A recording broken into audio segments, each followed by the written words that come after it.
Large-scale searches among tax officials, the situation at the front, and new scandalous statements from Donald Trump. All this and more right now. Hello friends, I'm Irina Prokofieva and this is TSN. Subscribe to our YouTube channel, watch the broadcast and be sure to comment on what you found most interesting. Here are a few topics from today's episode. The hellish hotspot of Donetsk region. It has already taken everything to test our will. For the enemy, Pokrovsk. How the Russians got bogged down in Pokrovsk, which according to their propaganda, they've already captured several times. And what helps Ukrainian assault troops hold the defense in a city level to its foundations. Decaying Europe, which has lost its democracy. Donald Trump shocked the European Union with new statements. What response did he hear from across the ocean, and have the usually reserved top officials in Brussels changed their tone? 6 wounded, and not because of shelling. A shooter targeted a group of children who, in his opinion, were talking too loudly. What really drove an adult man to do this? To open fire with a shotgun on a group of teenagers in the frontline city of Sumy? And where are the wounded and the shooter now?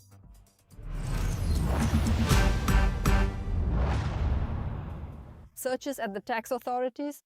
NABU is conducting a raid at the central office of the State Tax Service and several of its regional departments. The State Tax Service announced this on its official Facebook page. In particular, the anti-corruption officers inspected employees of the main tax office in Khmelnytskyi and Mykolaiv regions. They are doing this as part of a criminal investigation related to events at the end of 2024 and the beginning of 2025. It is connected to issues involving high-risk enterprises.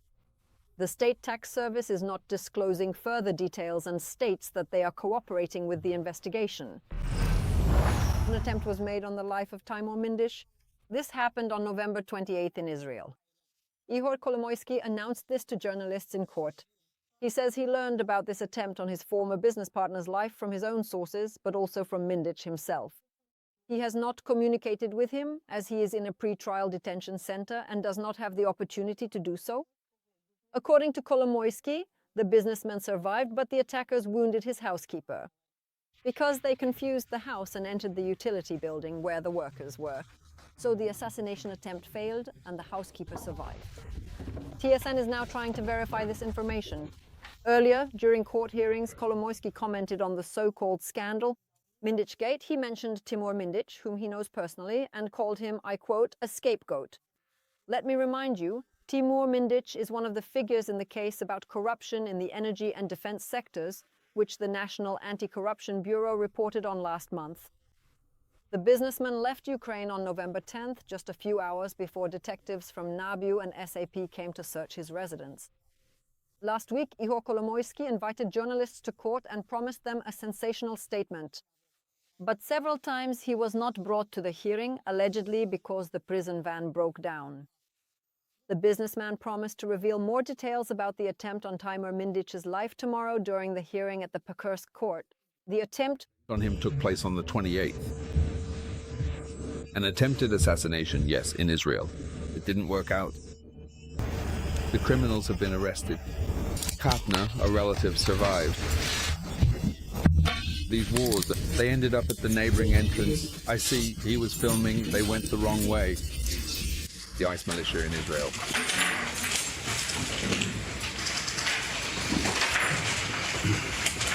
Come tomorrow or the day after, there will be details. Dnipro region under fire. In the Kryvyi district, an FPV drone killed a man. In Nikopol district, 2 people were wounded. A private house caught fire, as well as a damaged agricultural company and infrastructure facilities. Firefighters also extinguished a large-scale fire in Samara.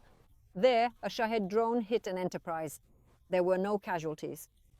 In the morning, the Russians shelled residential neighborhoods in the Korabelny district of Kherson. A woman was wounded in one of the apartment buildings. She was hospitalized with blast injuries. A supermarket, residential buildings, and cars were damaged. 3 people were injured in Zaporizhzhia, and infrastructure facilities were damaged. However, power engineers managed to restore electricity to more than 7,000 and 8,000 subscribers who had been left without power due to the previous day's attacks. the invaders launched more than 12.5 drones at the city's energy infrastructure facilities. Ananiev, that's in the Odesa region. Several Shaheds managed to break through the air defense and struck a substation and warehouses. Energy equipment was also targeted by the invaders' UAVs in the Koryukivka district of Chernihiv region, and in the Menska community, a Geran drone set a civilian building on fire. Kramatorsk remains under constant enemy fire. The day before, 10 apartment buildings were damaged as a result of the shelling. Educational institutions, cafes, and car service stations. 6 people were injured, including 2 children aged 6 and 8. More details about Russian terror. KTSN correspondent Natalia Nagornaya. These are the consequences of the shelling of Kramatorsk. The previous evening, around 4:30, drones struck here, damaging several buildings at once and injuring 4 people. Luckily, no one was home. Yes. Well, actually, in this building there are 4 apartments and people lived only in this one apartment. Look at ours, it's just a nightmare. Further to the left, yes. Was this the children's room? Yes, this was our children's room. It's good that the kids weren't here. Well, they all ran out anyway. Were there a lot of damages counted in the building? A lot. It's completely destroyed there. The roof, that whole side is gone. Everything needs to be replaced. All the rafters.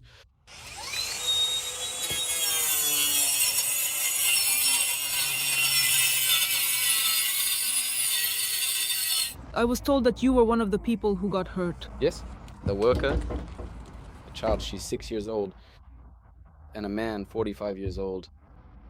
The installation is now in Donetsk, the next one. Every day the enemy shells the cities of Kramatorsk, Sloviansk, and the entire region. And with all the types of weapons they have. These are guided aerial bombs, ballistic missiles, tube artillery, Shaheds, FPV drones, on fiber optics and without fiber optics. In other words, almost the entire region is under enemy fire. Unfortunately, yesterday in the city of Kostiantynivka, 2 children were injured as well. It is very dangerous. When we started to look into it, the children were in the basement, meaning the parents were deliberately hiding them. They were hiding these children from evacuation. Natalia Nagornaya, Oleksiy Osovchuk, Vitaly Ovsyannikov, Kramatorska, TSN 1+1. Since mid-November, Ukrainian forces have managed to regain control over part of Pokrovsk and are now holding the northern part of the city. This was stated by the Commander-in-Chief of the Armed Forces of Ukraine, Oleksandr Syrsky, during a meeting with media leaders. He said that there was a period in the fall when there were no Ukrainian troops left in Pokrovsk. However, since November 15th, Ukrainians have managed to regain control over about 13 square kilometers of the city's territory. Currently, the Russians in Pokrovsk and Mirnohrad have increased their grouping to 156,000 personnel, while Ukrainian troops have been withdrawn from positions 5 times that they have supposedly taken the city. And special correspondent for TSN, Yulia Kyrienko, has just returned from the outskirts of Pokrovsk. Next, you will see her report, which will include a QR code for donations to our soldiers, to the 82nd Brigade who are holding the defense there. These guys are now trying to save Pokrovsk, at least what remains of it under our Ukrainian control. There are enough positions, assault actions continue, but the situation is quite difficult. Of the industrial zone. Here it is on the screens, and in it they spot 2 occupiers advancing for an assault. The battalion commander picks up the radio and personally gets in touch to calm the soldiers down. All right. But there is still a lot of work to do for that. We have already managed to impose our will. The enemy in Pokrovsk understands that it will be very difficult for them to break through here. Yulia Kyrienko, Alexander Shian, Ole Mostovi, TSN 1+1. Today, President Zelenskyy will speak with the American side regarding the document on Ukraine's reconstruction and economic development. At the same time, both sides are finalizing work on an agreement that is meant to define the parameters for ending the war. The document will be handed over to the United States in the near future. President Zelenskyy announced this on his Telegram channel. Tomorrow, the head of state will have a meeting in the format of the Coalition of the Willing. This concerns guaranteeing security for Ukraine and preventing a repeat of Russian aggression. Zelenskyy also noted that this week could bring news for all of us and for ending the bloodshed. The presidents of Ukraine and Russia have been included in the annual ranking of the 28 most influential people in Europe, according to Politico. Vladimir Putin is in 5th place, while Zelenskyy, who topped this list in the first year of the full-scale war, is in 14th. And for the first time in a decade, the most important politician in Europe is not a European. It is US President Donald Trump. In an interview with the publication on the occasion of the rankings release, he recently criticized the Allies. So what exactly did he say, and how did the top European officials, who are usually reserved in their exchanges with the head of the White House, respond to him? Radio Svoboda correspondent Zoriana Stepanenko will tell you more.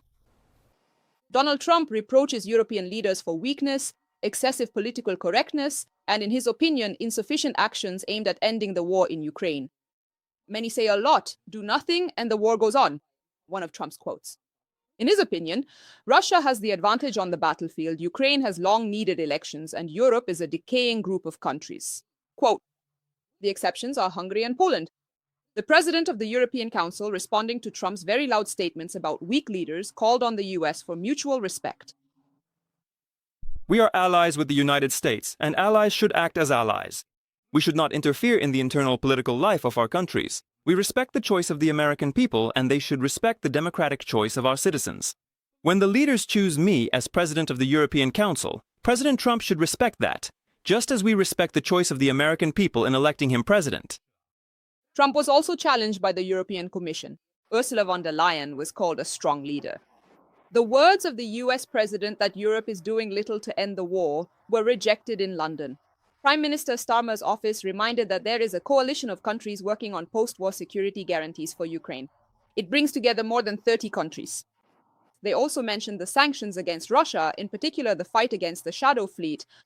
The Pope also spoke out, having received Volodymyr Zelenskyy at the Vatican yesterday. Leo Baptiste saw in Trump's interview an attempt to divide what, quote, should be a very important alliance today and in the future. Experts interviewed by Radio Liberty consider some of the American leaders' remarks to be fair.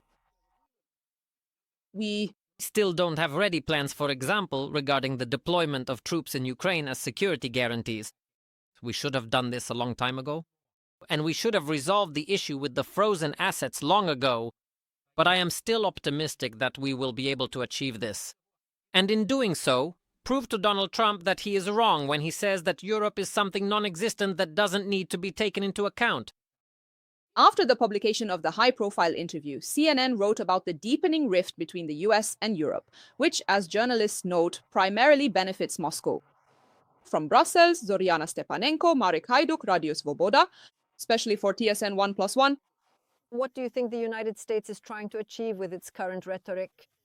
Be sure to let us know your thoughts in the comments under this broadcast on YouTube. Of course, give us a like and subscribe to the channel. In the meantime, I will continue with the TSN broadcast.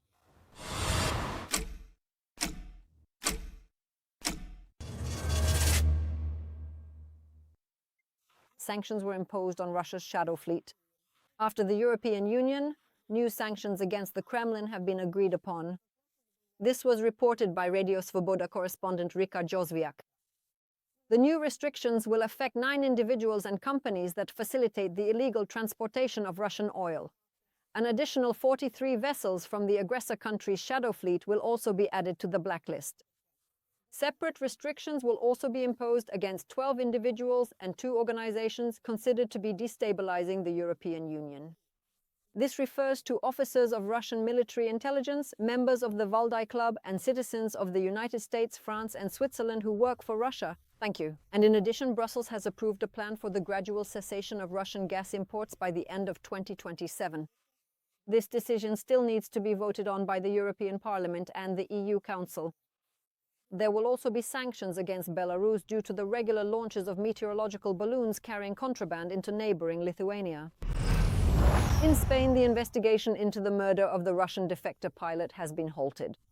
Investigators were unable to find evidence to prosecute any individuals criminally, anyone involved in the case. Neither the perpetrators nor accomplices nor those who ordered the crime. According to the Spanish outlet El País, the investigation is also hampered by a lack of cooperation from Russia. Meanwhile, sources in Spanish intelligence services claim that the Kremlin is behind the pilot's murder. The American TV channel CBS reports that the perpetrators may have been 2 Russian citizens, a former KGB officer and his relative, a colonel in the Russian police. Former pilot of the 319th Separate Helicopter Regiment of the Russian Army Aviation, Maxim Kuzminov, was killed in the Spanish town of La Villa Joyosa in the province of Alicante in February 2024. He ended up in Spain via Ukraine, where in March 2023 he flew a Russian military Mi-8 helicopter from the Kursk region.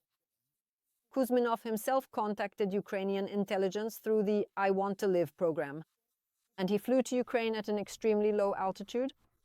On board, besides the pilot, were a navigator and a combat technician who were killed. As a reward, the young man received $500,000 and an offer to stay in Ukraine. However, he decided to move to Spain,